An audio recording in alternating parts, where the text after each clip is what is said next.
This next video is also going to review law of sines, but this time instead of finding missing sides, we're going to focus on missing angles. So there's going to be a few extra steps on these.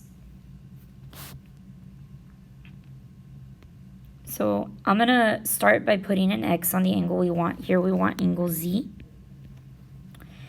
And I'm going to draw a line on this one from the sides. So we're going to draw from the two sides that are given when you're doing this.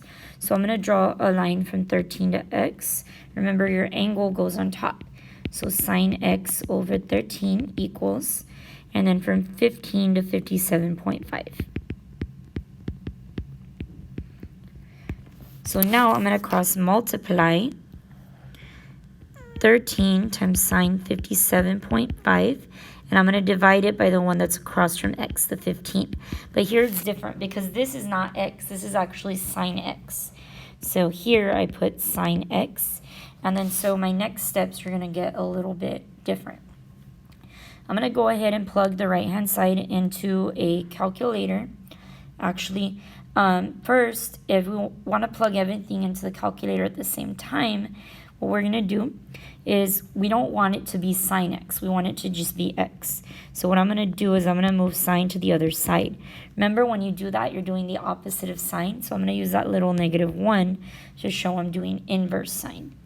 And then everything else goes in the parentheses.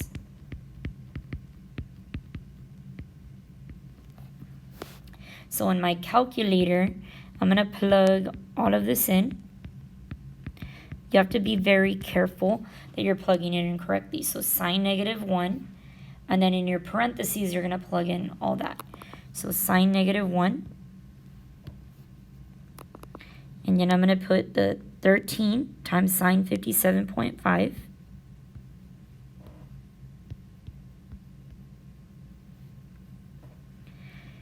From there, I'm going to close parentheses, then divide by the 15. And then I'll close the big parentheses.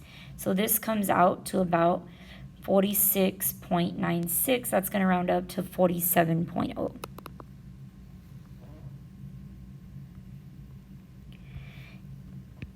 And that's going to be the measure of angle Z, so it has degrees. My next picture, we want angle N, so I'm going to put an X on angle N. But remember, this time you're going to draw lines from the sides that are given. So I'm given, if you notice, there's nothing across from X, so I'm actually going to have an extra step at the end here. So I'm going to go draw a line from the 12 to this missing angle up here. I'm actually going to put a Y there, since we don't know it.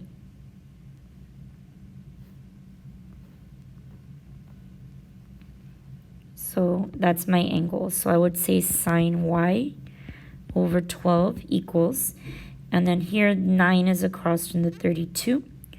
So sine 32 over 9. Now I'm going to cross multiply the ones we do know. So 12 times sine 32 over 9. But this is equal to sine Y. So then we don't want sine Y, we just want Y. So I move sine to the other side and make it opposite with that -1. And then the 12 times sine 32 over 9 goes in parentheses. So now I'm going to go plug this into the calculator. So I'm going to clear it, sine -1. And then I had 12 times sine 32. Close parentheses, divided by 9, and then I can close the big parentheses.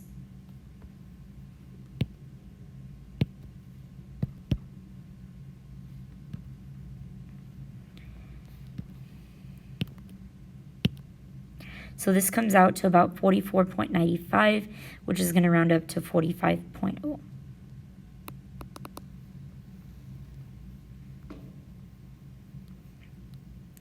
Now be careful, this isn't our answer. This is the answer for Y. So Y is equal to 45.0 degrees. Remember, we wanted angle N which we put our x on. So we're going to have to do one extra step here. So we're going to add the two angles we know now, the 32 and the 45. That comes out as 77. And to get angle N, you can subtract that from 180. So this comes out to 103 degrees for angle N. So our answer is actually the 103 degrees. So when you're solving for missing angles, you're going to look opposite the sides that are given.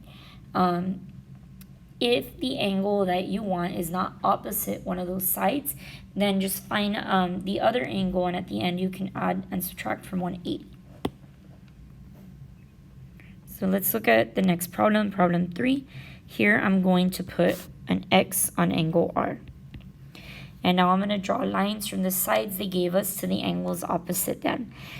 Here I have another missing angle. I'm going to put a Y there because 17 is across from angle Y. And then the 19 is across from 48. So here again, we didn't have a side across from the angle R that we wanted. So I'm just using a Y for that other missing angle, and at the end we'll figure out angle R with an extra step. So I'm going to cross multiply the ones we do know. So 17 times sine 48. And divide by the one that's across from Y. But here remember, this is equal to sine Y. So I'm going to move the sine to the other side, but when we do that, we make it opposite it. Everything else goes in parentheses. From here, we're ready to plug into our calculator. So I'm going to plug in sine -1. Then I'm going to plug in the 17 times sine 48.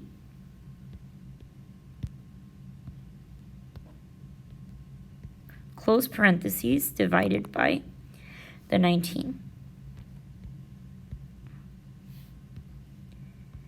So this comes out to about 41.7.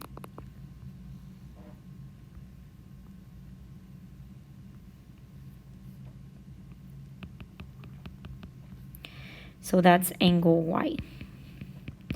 Remember, we want angle X, so now I'm going to add 48 and 41.7 together. That comes out at 89.7, and I'm going to subtract that from 180 to get angle X.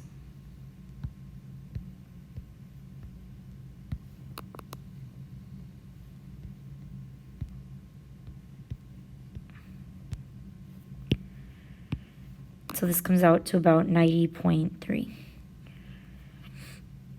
So angle X is 90.3 degrees. And our last problem here, we want the measure of angle B, so I'm going to put an X here. This one we're lucky because there's a side across from that. So sine X over 7. And then there's a side across from the 8, which is the 85 degrees. So here we're actually not using that 4.5 they gave us because there was nothing with the angle C. So you just want to use the sides that are opposite the angles that you want here. So now I'm going to cross multiply the ones we do know. So 7 times sine 85. I'm going to divide by the one that's across from X. Remember, this time it's sine X. So now we're going to have to move sine to the other side with a -1. Everything else goes in parentheses. So now we can plug this in. Sine -1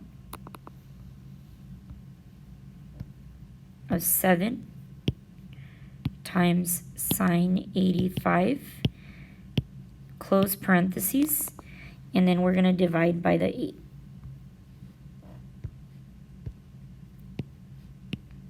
This comes out to about 60.7. So our answer is going to be, for X, 60.7 degrees.